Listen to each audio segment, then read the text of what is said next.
Right now, our business sentiment data shows a notable dip with a sentiment score of -0.13 and momentum at -0.65. This isn't just a random fluctuation, it's a significant divergence from the historical baseline, indicating growing concerns among businesses. With 17 semantic clusters, our API captures nuanced reactions across various sectors. You can leverage this insight to adjust your strategies, identify potential risks, or optimize investment decisions. For instance, if your focus is on a sector experiencing heightened negativity, you might consider reallocating resources or developing targeted interventions.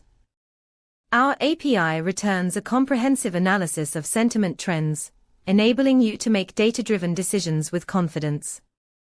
For more on how to integrate this into your projects, visit pulsebit.lojenterprise.com/docs.